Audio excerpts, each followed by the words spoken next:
حق مينا لازم يرجع. هو مين مينا وايه قصته وايه الحكايه بالظبط؟ مينا وليه بنطالب بحقه؟ اللي قدامكم في الصوره ده هو مينا موسى، شاب خريج معهد تمريض من محافظه المنيا وتحديدا من قريه اسمها ملوى. كل اللي يعرفه هناك بيقول عنه اللي هو واد خلوق واد جدع، يعني ما شاء الله كده، يعني بيخدم الناس خدوم. كان بيشتغل في حضانه مع دكتوره في نفس القريه دي، بس كان في نفس الوقت بيدور على يعني شغل تاني خارج الموضوع ده عشان خاطر يعني يحسن من دخله. شاب وعايز يعيش حياته طبعا وعايز يبني مستقبل. لحد ما في يوم من الايام صاحبه اللي اسمه ميلاد كلمه وقال له يا مينا انا جاي لي شغل في القاهره، شغل كويس جدا، المفروض ان انا هروح اقعد مع واحد مسن وهو محتاج للرعايه والكلام ده كله في المجال بتاعنا يعني. المهم بالفعل مينا لما راح كلم ميلاد قال له بس انا عندي مشكله ان انا عندي جيش فمش هينفع اروح، فانت ما عندكش حاجه فروح وانت اولى بالشغل ده. وبالفعل اتفق مع الدكتوره اللي هو شغال معاها، وعشان هي بتحبه عملت له تكريم، وعشان خاطر هو كان كويس ويعني محترم ويعني كان خدوم في شغله، ما كانش سايب اثر ليه وحش خالص. وبالفعل بس كان عنده عائق شويه اللي هو بس عنده فرح اخته، ما كانش ينفع يسيب فرح اخته، فاخد الارقام بتاعت التليفونات ديت والمكان بتاع المكتب المفروض اللي هو يعني هيروح يشتغل فيه او يتعين فيه. وبالفعل كلمهم قال لهم انا معاكم، انا يعني خريج معهد تمريض وانا عندي خبره في المجال وانا عايز اخد يعني عايز استحق بالشغلانه دي بمعنى ادق. وبالفعل وافقوا وقالوا له خلاص احنا هنستناك. قال لهم بس انا عندي مشكله ان انا اختي المفروض انها هتتجوز فانا لازم اكون معاها، فبعد ما تتجوز انا هكون معاكم، هكون خلصت كل اللي عندي. الكلام ده طبعا من 5 شهور فاتوا. وطبعا فضلوا كل يوم يرنوا عليه كل شويه يرنوا عليه. انا عمري ما يعني دي اول ثغره في الموضوع ان يعني حد هو اللي طالب شغل من حد مثلا من هيئه من مكتب من الكلام ده كله هم اللي يرنوا عليه، لا ده هو المفروض هو اللي بيرن عليه ومتابع يعني يتابع معاهم اللي بيحصل.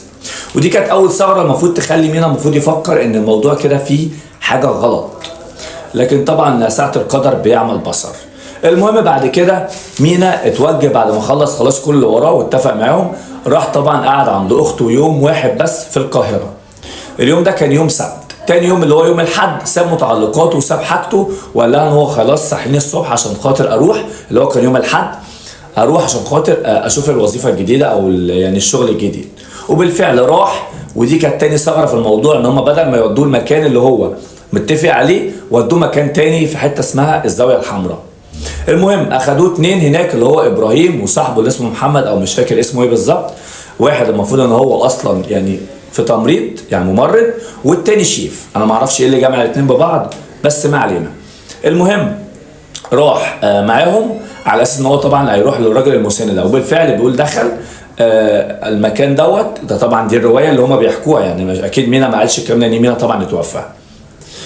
المهم بعد كده طبعا دخل بيقول صاحبه اللي هو معاه اللي هو الشيف سابه مشي، ولقيت مينا بيعافر معايا وعايز يمسك فيا، وبعدين ايه طبعا انا خفت والكلام ده فضربته بحديد على دماغه.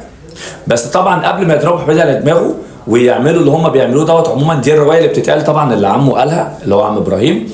بيقول ان هم قالوا الروايه ديت اللي هو خاف منه عشان خاطر هو كان موجود لوحده، فضربه بحديد على دماغه عشان خاطر كان بيحاول ان هو يهرب من شباك وخاف ان هو امرهم يتفضح. فطبعا في الوقت مينا طبعا يعني كان اتوفى. اتصل بصاحبه جاله بيقول يعني ما شاء الله كانه حد محترف ان عامل الكلام ده، فاصل الساقين وفاصل الجسم عن بعضه. بيقول اخدوه رموه في ترعه الاسماعيليه، وجزء تاني في يعني في سله القمامه اعزكم الله. وطبعا التحليات كانت كبيره جدا. دي طبعا الروايه. ارجع لكم بقى في الموضوع اللي هو الاهم.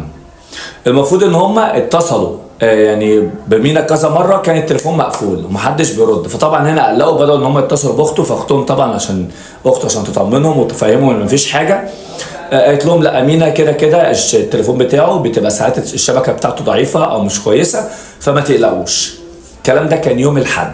يوم الاثنين جات لهم رساله على الواتساب كلهم ان هو في واحده اسمها ام جرجس والمفروض ان هي محتاجه 120,000 جنيه عشان تطلع يعني جوزها من السجن، ودي طالبها فديه، وساعه ما يدفعوهم هتسلم لهم طبعا مينا، هتتصل بالناس تسلم مينا.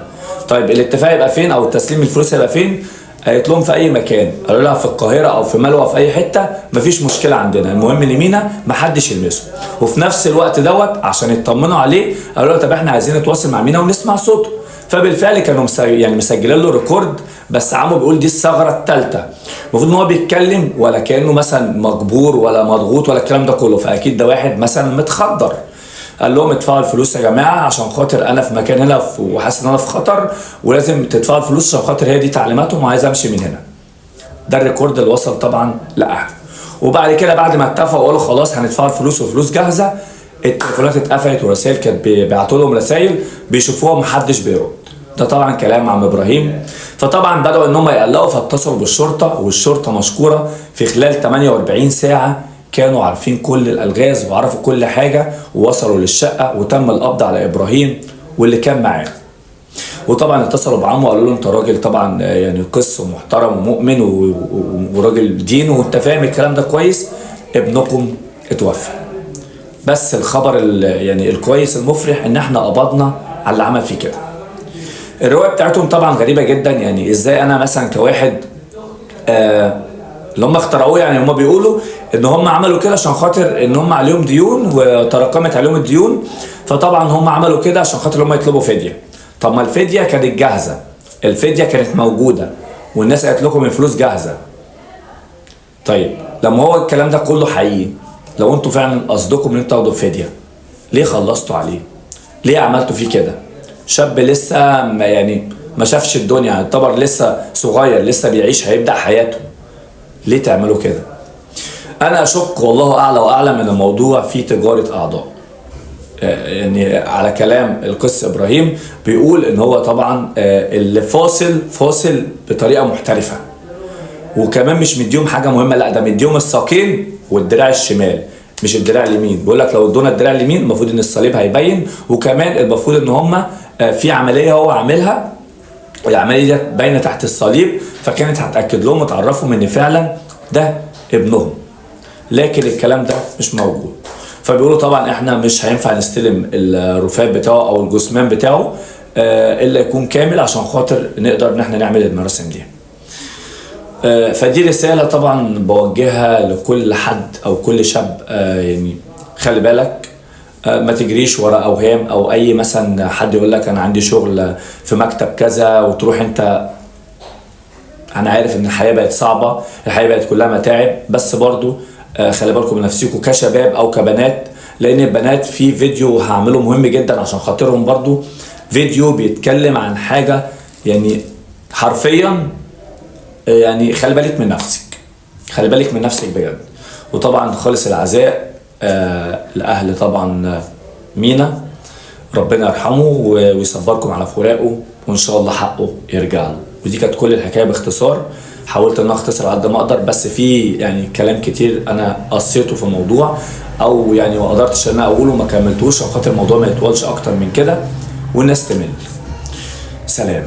يا ريت تعمل لايك وشير كتير للفيديو، ويا ريت لو مش تابعني يزيدني شرف من حضرتك تدوس علامة زي تحت صورتي عشان يوصلك كل فيديوهاتي الجاية. مع السلامة وربنا يرحمنا برحمته.